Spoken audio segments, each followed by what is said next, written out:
أعوذ بالله من الشيطان الرجيم بسم الله الرحمن الرحيم قال الله عز وجل في الكلام المجيد والفرقان الحميد يرفع الله الذين آمنوا منكم والذين أوتوا العلم درجات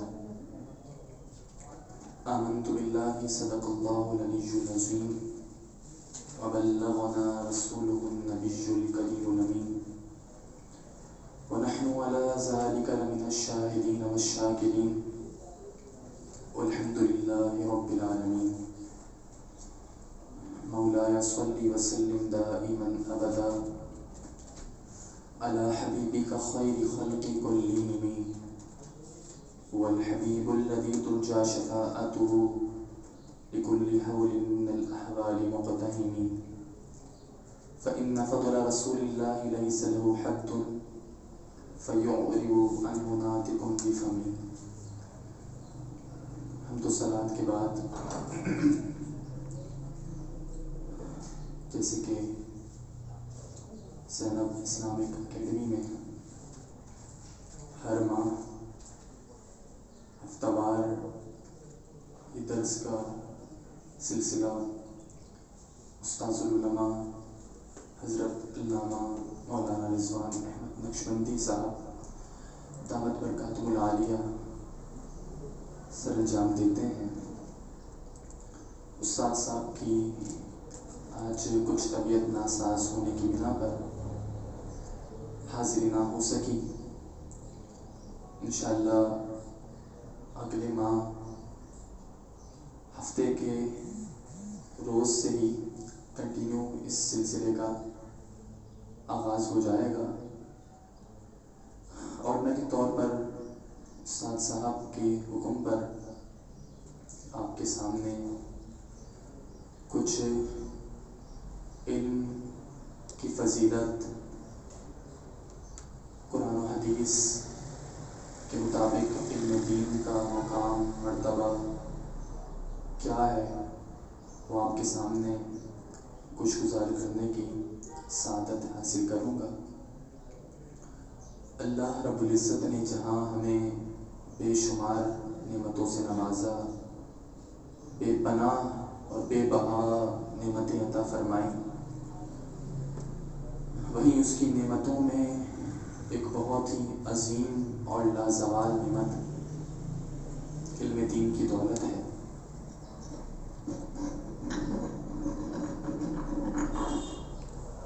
یہی وہ نعمت ہے جو انسان کو اشرف المخلوقات کے مرتبے پر فائز کرتی ہے. یہی وہ نعمت ہے جو انسان اور جانور کے درمیان ایک امتیاز اور فرق کرنے کا سبب بنتی ہے. یہی وہ نعمت ہے، یہی وہ علم ہے جس نے انسان کو انسانیت بتائی، انسان کو انسانیت سکھلائی، انسانیت کی پہچان کرائی اور انسان کو انسانیت کی معراج پر فائز کیا. امام غزالی رحمۃ اللہ تعالی علیہ اور حضرت عبداللہ ابن مبارک رحمۃ اللہ تعالی علیہ کے نزدیک یہی وجہ ہے کہ وہ شخص انسان ہی نہیں ہے جو علم سے اپنا تعلق نہ جوڑ لے.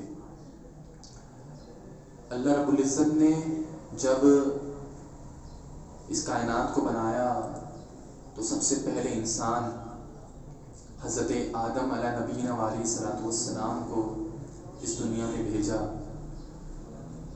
اور انہیں اس دنیا میں بھیجنے کے بعد اللہ رب العزت نے جس صفت سے انہیں متصف کیا، جو وصف اللہ رب العزت نے انہیں عطا فرمایا، وہ علم ہی کی صفت ہے. اور ارشاد فرمایا وَعَلَّمَ آدَمَ الْأَسْمَاءَ كُلَّهَا، اور اس نے آدم علیہ السلام کو تمام اشیاء کے نام سکھا دیے. تمام اشیاء کے، ہر چیز کے آدم علیہ السلام کو نام سکھا دیے گئے. اور پھر وہ فرشتے کے جو ہر وقت اللہ کی عبادت میں مصروف رہتے ہیں، کوئی سجدے میں ہے، کوئی قیام میں ہے، کوئی رکوع میں ہے، کوئی سجود میں ہے، ہر وقت اللہ کی عبادت میں لگے رہتے ہیں اور وہی کرتے ہیں وَيَفْعَلُونَ مَا يُؤْمَرُونَ، جو انہیں حکم دیا جاتا ہے. اللہ کی کبھی نافرمانی نہیں کرتے، اللہ کو ناراض کرنے والا کوئی کام نہیں کرتے، ان کا عمل بس وہی ہوتا ہے جو اللہ کا حکم ہوتا ہے، ہر وقت اللہ کی عبادت میں مصروف رہتے ہیں، وہ فرشتے ان کے سامنے آدم علیہ السلام کی بزرگی کو، آدم علیہ السلام کے مقام کو، آدم علیہ السلام کے شرف کو جتایا گیا فرشتوں کے سامنے، اور تمام فرشتوں کو حکم دیا گیا کہ وہ آدم علیہ السلام کو سجدہ کریں۔ تمام فرشتوں کو حکم ملا کہ وہ آدم علیہ السلام کو سجدہ کریں۔ صرف اس علم ہی کی بدولت آدم علیہ السلام کو مسجد الملائکہ بنا دیا گیا۔ اور اس کے بعد جتنے انبیاء کرام علیہم السلام اس دنیا میں آتے رہے، جتنے انبیاء کرام آئے، اللہ تبارک و تعالیٰ نے سب کو کوئی نہ کوئی کمال عطا فرمایا، سب کو کوئی نہ کوئی صفت سے متصف فرمایا، کوئی نہ کوئی وصف عطا فرمایا، لیکن ایک وہ صفت، ایک وہ وصف جو تمام انبیاء کو دیا گیا، جو اللہ کو سب سے زیادہ محبوب ہے، اور وہ علم ہی کی صفت ہے۔ تمام انبیاء کو علم کے وصف سے متصف کیا گیا، علم عطا فرمایا گیا، اور علم کا پرچار کرنے، اسے پھیلانے، اس کی تبلیغ کرنے کا تمام انبیاء کو حکم دیا گیا، جس کی کئی مثالیں ہمیں جگہ جگہ پر قرآن میں ملتی ہیں۔ حضرت یعقوب علیہ السلام کے بارے میں اللہ رب العزت نے ارشاد فرمایا وَإِنَّهُ لَذُو عِلْمٍ لِمَا عَلَّمْنَاهُ، اور بے شک یعقوب تو صاحب علم تھے بسبب اس کے جو ہم نے انہیں علم عطا فرمایا۔ حضرت خضر علیہ السلام کے بارے میں فرمایا وَعَلَّمْنَاهُ مِن لَّدُنَّا عِلْمًا، اور ہم نے انہیں اپنی جانب سے خاص قسم کا علم عطا فرمایا۔ حضرت یوسف علیہ السلام کے بارے میں ارشاد فرمایا ذَلِكُمَا مِمَّا عَلَّمَنِي رَبِّي، انہوں نے کہا یہ ان باتوں میں سے جو میرے رب نے مجھے علم عطا فرمایا۔ حضرت داؤد علیہ السلام کے بارے میں ارشاد ہوتا ہے وَعَلَّمْنَاهُ صَنْعَةَ لَبُوسٍ لَكُمْ، اور ہم نے انہیں زرہ بنانے کا ہنر سکھایا تمہارے فائدے کے لیے۔ حضرت سلیمان علیہ السلام کے بارے میں ارشاد فرمایا، انہوں نے کہا وَقَالَ يَا أَيُّهَا النَّاسُ عُلِّمْنَا مَنطِقَ الطَّيْرِ، لوگوں سے خطاب کرتے کہا لوگوں ہمیں پرندوں کی بولی سکھا دی گئی۔ اور پھر جب باری آئی آقا کریم علیہ السلام کی، تمام نبیوں کو علم کی صفت سے متصف کیا گیا، کیونکہ یہ اللہ کے نزدیک سب سے محبوب ترین علم ہے، محبوب ترین شے ہے جو اللہ نے تمام نبیوں کو عطا فرمائی، اور آدم علیہ السلام سے اس کا سلسلہ شروع ہوا، اور پھر اختتام آقا کریم علیہ السلام پر ہوا جو تمام نبیوں کے خاتم ہیں۔ آپ علیہ السلام پر نبوت کا، رسالت کا سلسلہ ختم ہوا، پھر اللہ کے نبی علیہ السلام کو جو علم مقام ملا، جو علم کمال حاصل ہوا، پھر وہ کسی اور کو نہ ہو سکا۔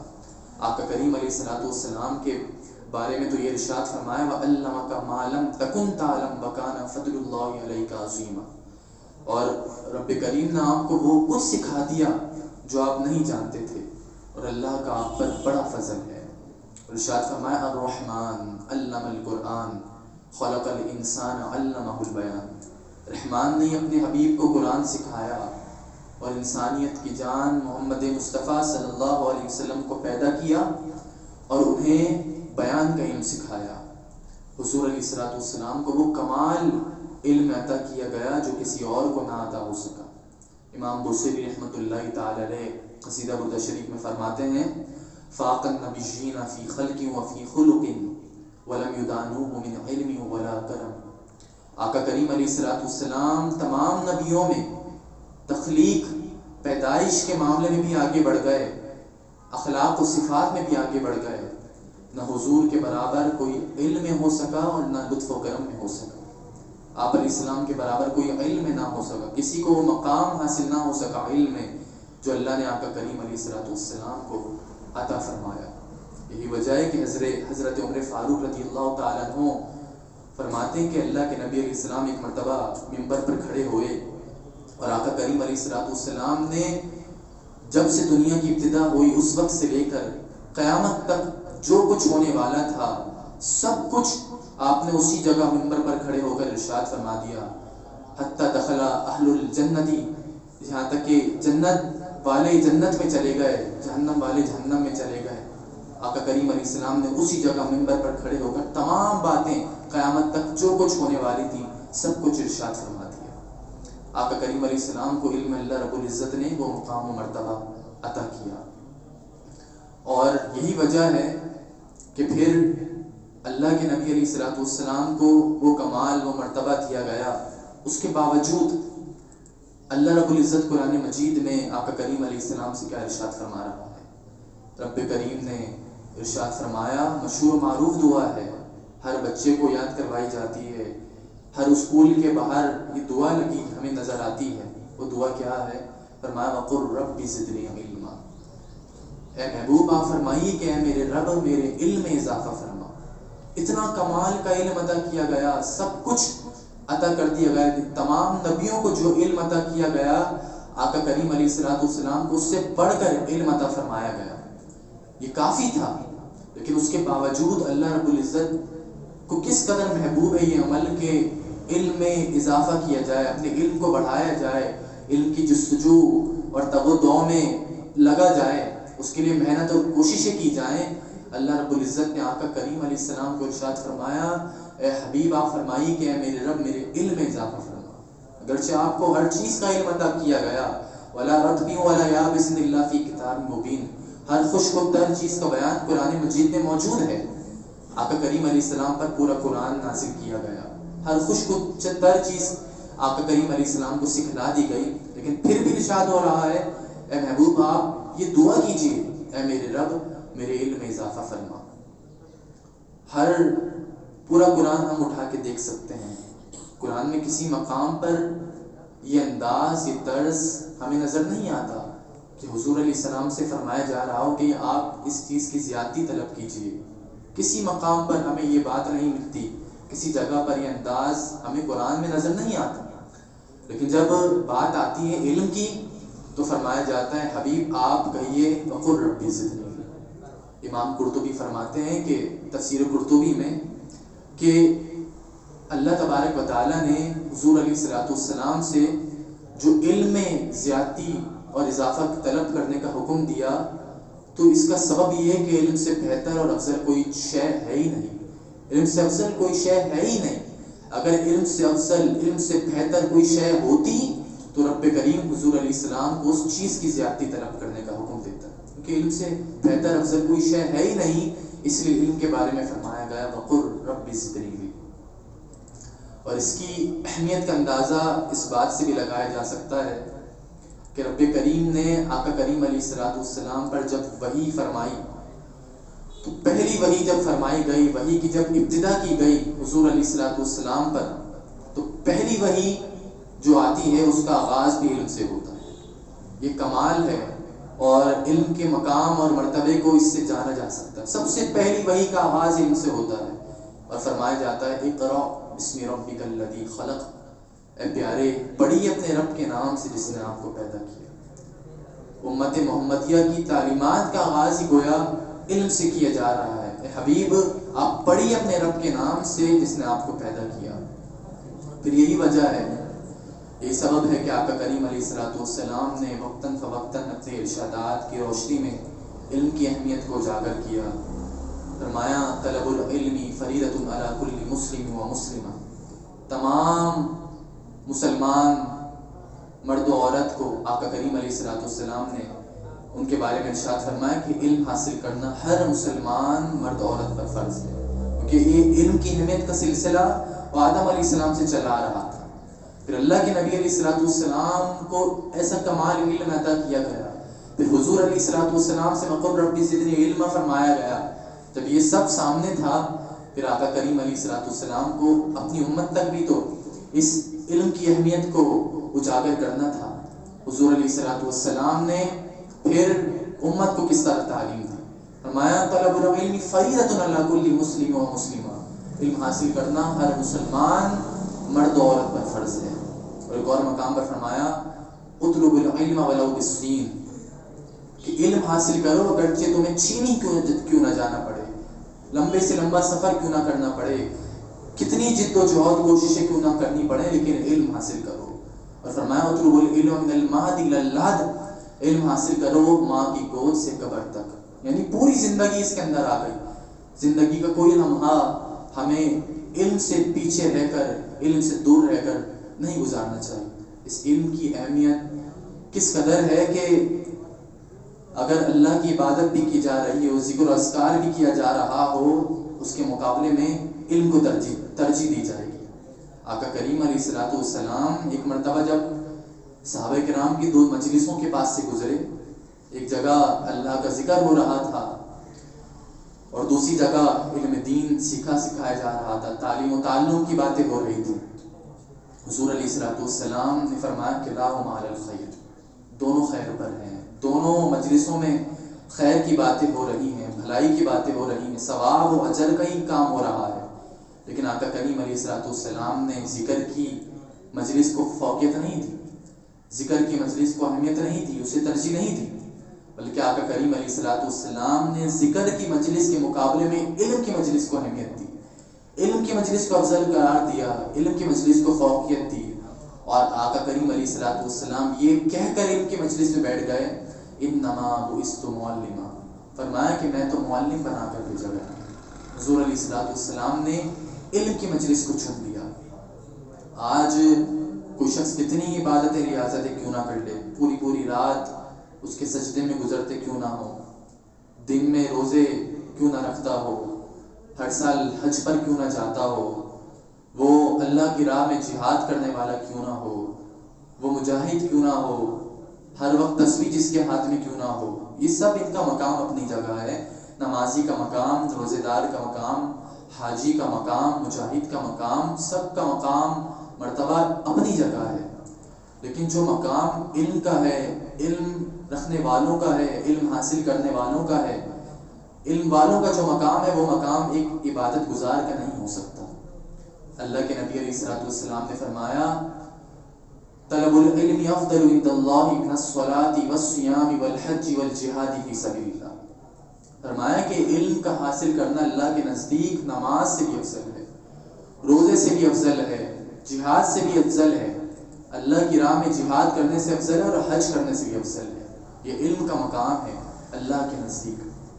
حضرت عمر فاروق رضی اللہ تعالیٰ عنہ نے ایک مرتبہ ارشاد فرمایا کہ اگر کوئی شخص پوری رات عبادت کرنے والا ہی کیوں نہ ہو، فرمایا کہ وہ دن میں روزے رکھنے والا ہی کیوں نہ ہو، پوری رات عبادت کرتا ہو، دن میں روزے رکھتا ہو، ایسے اگر 1000 عبادت گزار ہی کیوں نہ ہونا، ان 1000 عبادت گزار کی موت ایک عالم اور ایک علم جاننے والے سے آسان ہے۔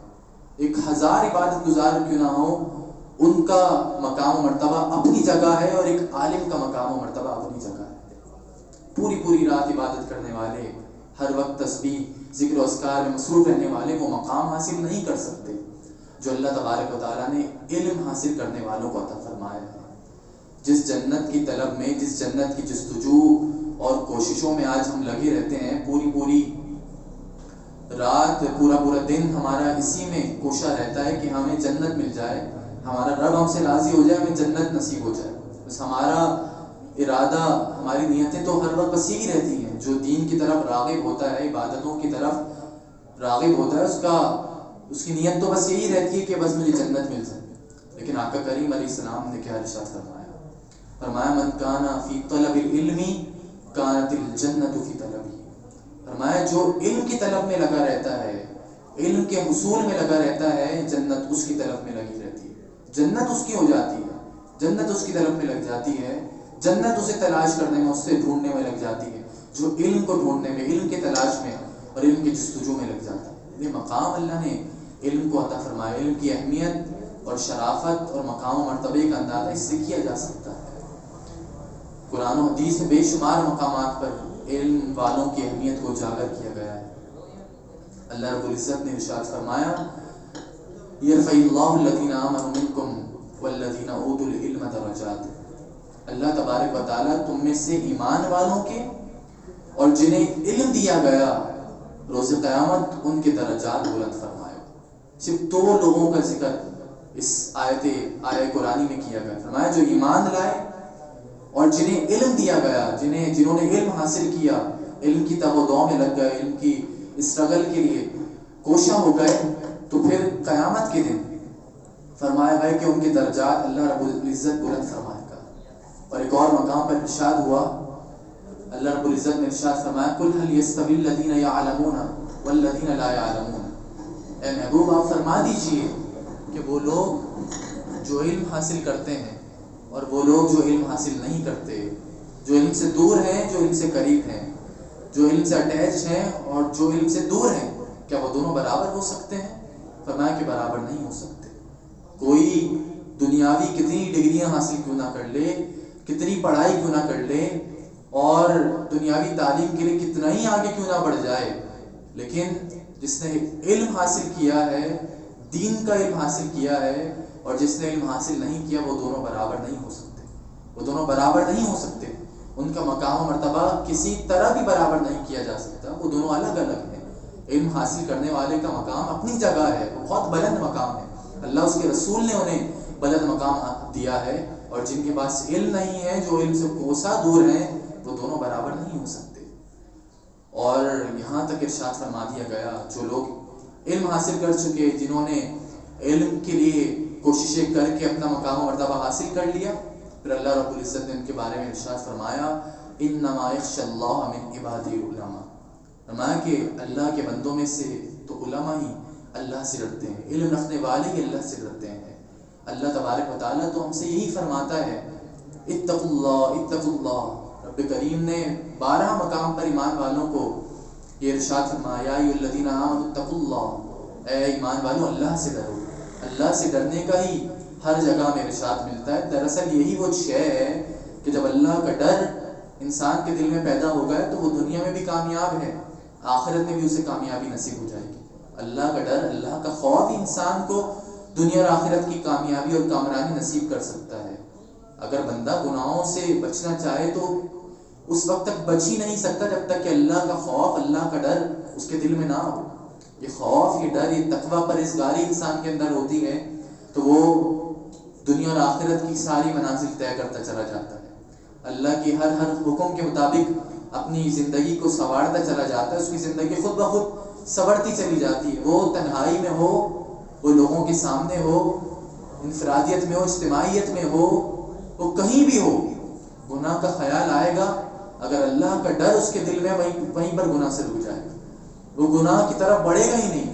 کیونکہ آج ہم تو یہ دیکھتے ہیں کہ ہمیں کوئی دیکھ رہا ہے یا نہیں، اگر کوئی نہیں دیکھ رہا تو ہم گناہ کر لیتے ہیں، اگر ہمیں کوئی دیکھ رہا ہوتا ہے تو ہم لوگوں کے ڈر سے گناہ سے بچ جاتے ہیں۔ لیکن کامیاب وہ ہے جو اللہ کا ڈر اپنے دل میں بٹھائے ہوئے ہے، جس کے دل میں اللہ کا خوف ہے، اللہ کا ڈر ہے، وہ پھر یہ نہیں دیکھے گا کہ کون مجھے دیکھ رہا ہے، کون مجھے نہیں دیکھ رہا، اس کے دل میں بس ہر وقت یہی ہے، وَنَحْنُ أَقْرَبُ إِلَيْهِ مِنْ حَبْلِ الْوَرِيدِ۔ اللہ نے فرمایا ہم تو بندے کی شہ رگ سے بھی زیادہ اس سے قریب۔ بندہ تو بس یہی سمجھے گا کہ میرا رب مجھے دیکھ رہا ہے، وہ جب مجھے دیکھ رہا ہے تو پھر مجھے لوگوں کی کیا پرواہ، لوگوں سے پھر وہ آشنا ہو جائے گا، بیگانہ ہو جائے گا، لوگوں کی کوئی اسے پرواہ نہیں ہوگی کہ لوگ مجھے دیکھ رہے ہیں تو میں گناہ کروں یا نہیں کروں۔ اس کے دل میں ہر وقت یہ ہونا چاہیے کہ میرا رب مجھے دیکھ رہا ہے۔ یہی اصل معنی میں تقویٰ ہے، یہی اصل معنی میں پرہیزگاری ہے، یہی اصل معنی میں اللہ کا خوف اور خشیت ہے۔ اللہ نے فرمایا کہ یہ خشیت، یہ خوف، یہ تقویٰ کس کے اندر ہوتا ہے؟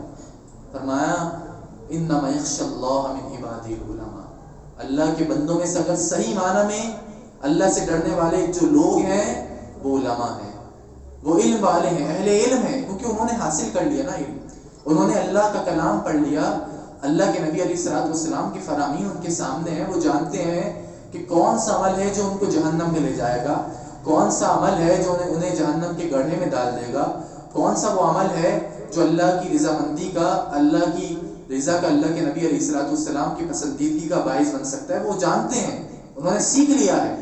یہی وجہ ہے کہ جب انہیں پتہ لگ گیا کہ یہ عمل اللہ تبارک و تعالیٰ کی پسندیدگی کا، اللہ کی رضامندی کا باعث بن سکتا ہے، تو اب ان لوگوں کے دلوں میں صحیح معنی میں اللہ کا خوف آ گیا، اللہ کا ڈر ان لوگوں کے دلوں میں آ گیا۔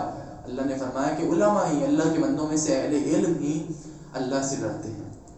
آقا کریم علیہ الصلوۃ والسلام نے پھر ان لوگوں کے بارے میں ارشادات فرمائے کہ جو علم کے حصول کے نکلتے ہیں، جو طالب علم ہوتے ہیں، جو طلباء ہوتے ہیں، جو علم کی کوششوں کے لیے پھر اپنے گھر بار کو چھوڑ کر وہ نکل جاتے ہیں، پھر ان کا مقام و مرتبہ کتنا ہو جاتا ہے۔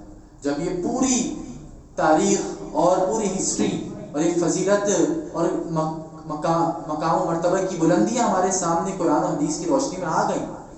اب جو علم کی طلب میں نکل جاتا ہے، علم کے حصول کے لیے نکل جاتا ہے، اب اس کو قرآن و حدیث میں کتنا بڑا مقام دے دیا جاتا ہے. اللہ کے نبی علیہ الصلوۃ والسلام نے کیا خوب ارشاد فرمایا من سلک فی طریق یطلب فیہ علما سلک اللہ بہ طریقا من طرق الجنہ. فرمایا جو کسی راستے پر علم حاصل کرنے کے لیے نکلتا ہے نا، اللہ رب العزت اسے جنت کے راستوں میں سے کسی ایک راستے پر چلا دیتا ہے. اسے وہ مقام و مرتبہ مل جاتا ہے کہ اللہ تبارک و تعالیٰ پھر اسے، جب وہ اللہ کی رضا کے لیے علم حاصل کرنے کے لیے نکل گیا، اب اللہ تبارک و تعالیٰ اسے برائیوں کے راستے سے بچاتا ہے.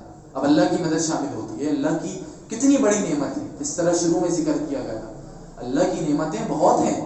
یہ مال و دولت، یہ جائیداد، یہ اولاد ہونا، یہ گھر بار کا ہونا، یہ سواری کا ہونا، ہماری جسم و جسمانیت کی نعمت، یہ سب اللہ کی نعمتیں ہیں. لیکن علم کی نعمت بڑی کیوں ہے؟ اللہ کی مدد علم حاصل کرنے والوں کے ساتھ شامل ہو جاتی ہے. فرمایا جو علم کے راستے پر نکل جاتا ہے، پھر اللہ تبارک و تعالیٰ اس کے لیے جنت کا راستہ آسان فرما دیتا ہے. رب تعالیٰ اسے جنت کے راستوں میں سے ایک راستے پر چلاتا ہے. اب جنت کا راستہ طے کرنا اس کے لیے آسان ہو جائے گا. جنت میں لے جانے والے کام کرنا اس کے لیے اب آسان ہو جائیں گے. اور پھر آگے کیا خوب ارشاد فرمایا وَإِنَّ الْمَلَائِكَةَ لَتَضَعُ أَجْنِحَتَهَا لِطَالِبِ الْعِلْمِ. فرمایا فرشتے طالب علم کے لیے اپنے پروں کو بچھا لیتے ہیں. کیسا مقام و مرتبہ دیا گیا. فرمایا فرشتے اپنے پروں کو طالب علم کی رضا کے لیے، اس کی خوشنودی کے لیے اپنے پروں کو بچھا لیتے ہیں. اور فرمایا گیا وَإِنَّ الْعَالِمَ يَسْتَغْفِرُ لَهُ مَنْ فِي السَّمَاوَاتِ وَالْأَرْضِ. فرمایا عالم کے لیے آسمان و زمین کی تمام مخلوقات، جو مخلوقات، جو شے وہ آسمان و زمین میں موجود ہیں، وہ تمام مخلوقات ایک علم جاننے والے کے لیے استغفار اور دعائیں اور بخشش طلب کرتی ہیں. فرمایا وَالْحِيتَانُ فِي جَوْفِ الْمَاءِ. مچھلیاں کس تعداد میں سمندر میں مچھلیاں ہو سکتی ہیں، ہم اس کا تصور بھی نہیں کر سکتے. فرمایا مچھلیاں سمندر میں طالب علم کے لیے استغفار کرتی ہیں. اور ایک بات میں وَالْحُوتُ حَتَّى الْحُوتَ حَتَّى النَّمْلَةَ فِي جُوْرِهَا. فرمایا حتیٰ کہ چونٹیاں بھی اپنے اپنے بلوں میں طالب علم کے لیے استغفار کرتی ہیں. یہ وہ مخلوقات ہیں جو انکاؤنٹیبل ہیں، جنہیں گنا نہیں جا سکتا. لاکھوں، کروڑوں، اربوں، خربوں گنتی ختم ہو جائے گی. اس کا علم اللہ اور اس کے بتائے سے اللہ کے نبی علیہ السلام کے سوا کوئی نہیں جانتا. انکاؤنٹیبل مخلوقات ہیں، انہیں گنا نہیں جا سکتا.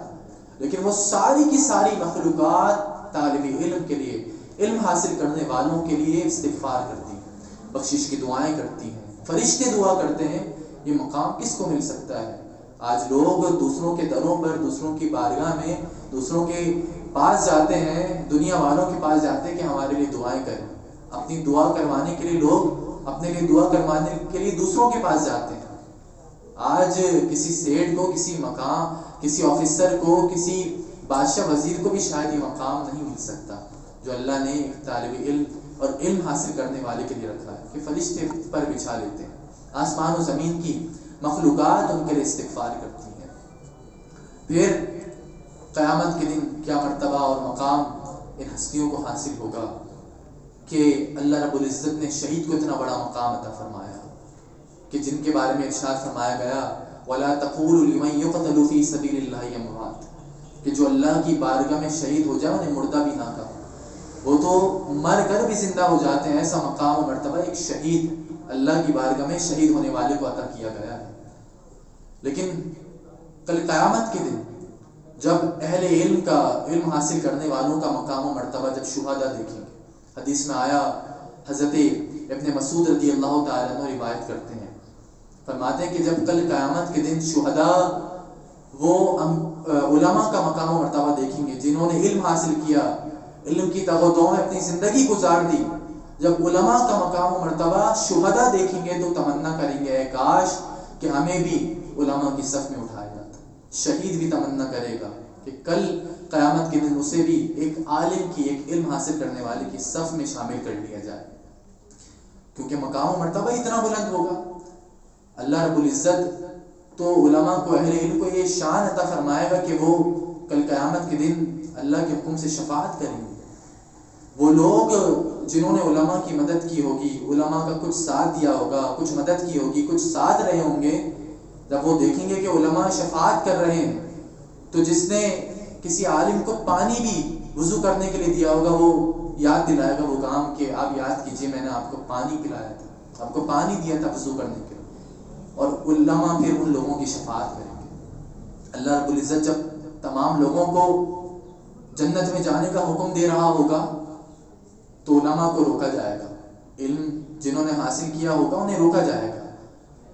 اللہ رب العزت سے ورڈز کریں گے مولا کیا وجہ ہے، مولا تو نے ان لوگوں کو تو اتنا بڑا مقام و مرتبہ دے دیا، ان کو جنت میں جانے کی خوشخبری سنا دی گئی، جنت میں جا رہے ہیں، مولا ہم نے تو انہیں علم سکھایا تھا، ہم نے تو انہیں علم پہنچایا تھا، ہمارے سکھانے کی وجہ سے، ہمارے علم سکھانے کی وجہ سے، ہمارا دین پہنچانے کی وجہ سے یہ جنت میں جا رہے ہیں، ہمیں روک لیا گیا۔ اللہ رب العزت ارشاد فرمائے گا فکر نہ کرو، اے گروہ علماء فکر نہ کرو، آج تمہارا مقام و مرتبہ میری بارگاہ میں بہت بلند ہے، آج تمہارا مقام یہ کہ تم شفاعت کرو، تمہارا مقام یہ کہ تم لوگوں کی سفارش کرو، شفاعت کرو، تمہاری شفاعت قبول کی جائے گی۔ علماء اہل علم لوگوں کی سفارش کریں گے، لوگوں کی شفاعت کریں گے اور پھر جنت میں داخل ہو جائیں گے۔ یہ مقام اور مرتبہ اللہ تبارک و تعالیٰ نے علم کو عطا فرمایا، علم حاصل کرنے والوں کو، علماء کو عطا فرمایا۔ دوستوں، ضرورت آج اس بات کی ہے کہ ہم علم سے اپنا دامن جوڑیں، علم سے وابستہ ہو جائیں۔ ضروری نہیں ہے کہ آج ہر شخص ایک نصابی تعلیم جو درس نظامی کی تعلیم ہے ہر شخص اسی کو حاصل کرے۔ آج کی ضرورت تو اس بات کو بتاتی ہے کہ اس علم کو ہر شخص کو ہی حاصل کرنا چاہیے، لیکن سب کی اپنی اپنی مصروفیات ہوتی ہیں، لیکن اس کے باوجود علم کی اس قدر اہمیت ہے، علم کی اس قدر افادیت ہے۔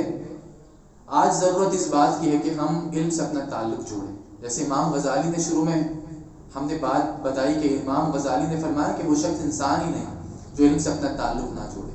علم سے تعلق جوڑنا، علم سے وابستہ ہونا یہ بہت زیادہ ضروری ہے، خاص طور پر آج اس پرفتن دور میں دین و ایمان کی حفاظت کرنا مشکل ہو گیا ہے۔ دین و ایمان کے لٹیرے آج جگہ جگہ پر موجود ہیں، سوشل میڈیا کا دور ہے، ہر شخص کے ہاتھ میں موبائل ہوتا ہے، جس کو چاہے، جس شخص کو چاہے، جس بات کو چاہے بندہ سن سکتا ہے۔ ایسے وقت میں اگر ہم علم سے اپنا تعلق نہ جوڑیں، قرآن و حدیث سے اپنا تعلق نہ جوڑیں، یقیناً ایمان بچانا پھر ہمارے لیے بہت مشکل ہو جائے گا، بہت مشکل عمل یہ ہو جائے گا ہمارے لیے کہ ہم اس دور میں اپنے ایمان کو بچا سکیں۔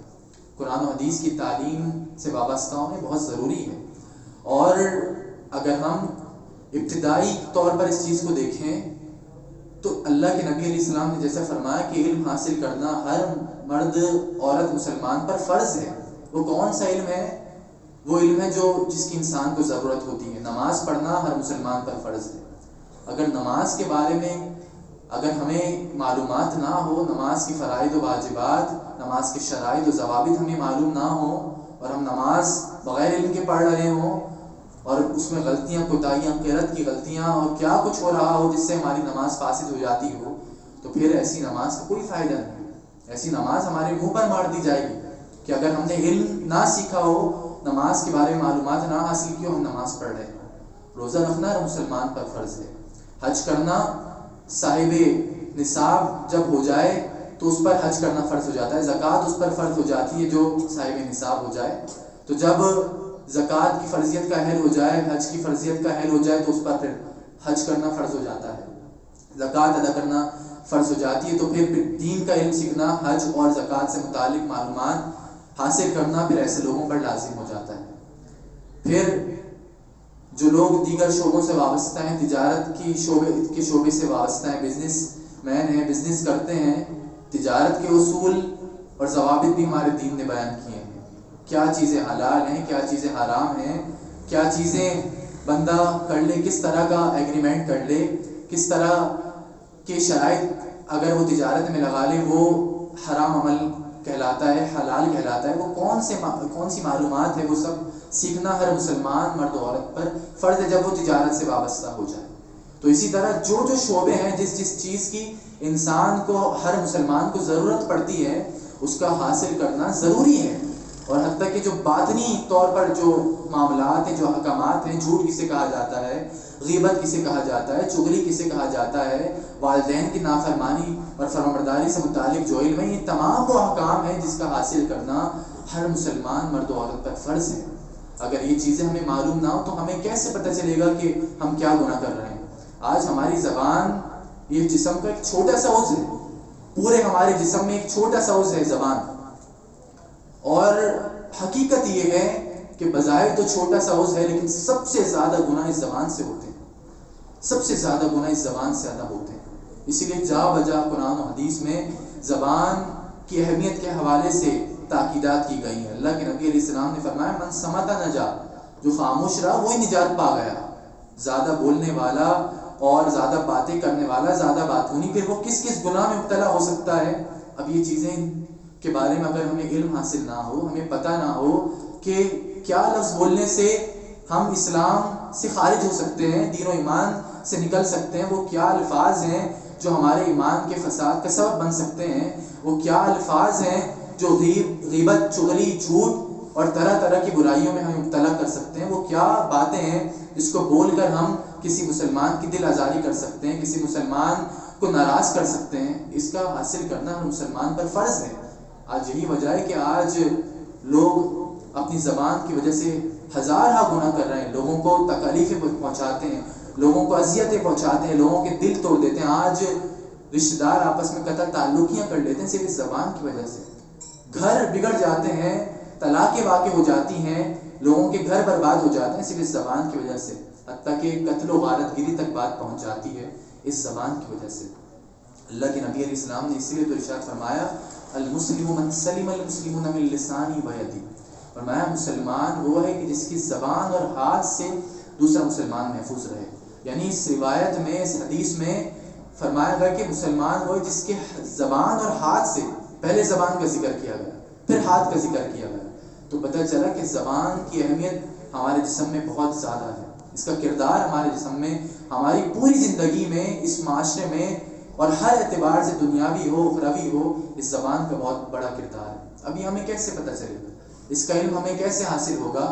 جب ہی حاصل ہو سکتا ہے کہ جب ہم اس کے لیے کوشش کریں، حاصل کریں، کتابوں کا مطالعہ کریں، صحیح معنی میں جو اہل حق ہیں، دین سکھانے والے ہیں، ہم ان کی باتوں کو سنیں، ان کے بیانات کو سنیں، دروس کو سنیں، دیگر نصائح اور دیگر دین کی باتوں کو وقتاً فوقتاً ہم سیکھتے رہیں. جس طرح ہم دنیا کے کاموں میں لگے رہتے ہیں، شب و روز اپنا وقت دنیا کے کاموں میں لگاتے ہیں، گھنٹوں گھنٹوں ہم موبائل میں بیٹھے رہتے ہیں، گیمز اور طرح طرح کی چیزیں اس میں ہم اپنا وقت پاس کر رہے ہیں. خصوصاً نوجوان اپنا وقت کس طرح ضائع کر رہے ہیں.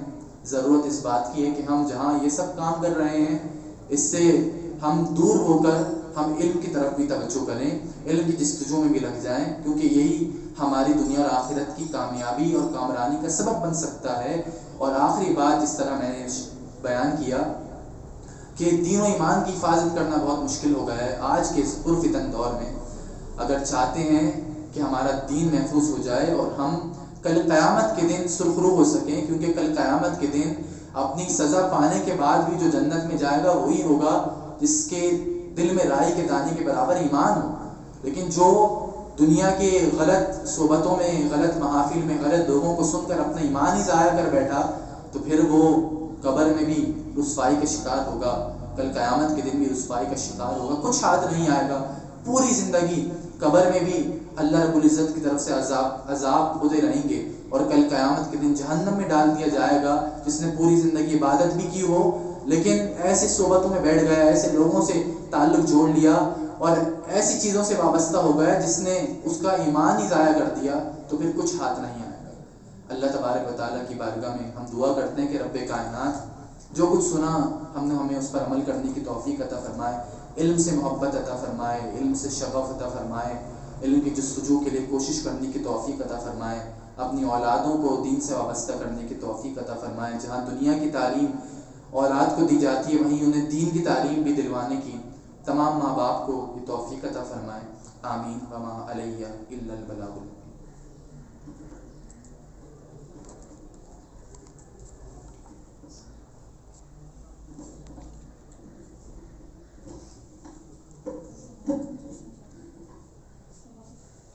یہ سوال اگر ہے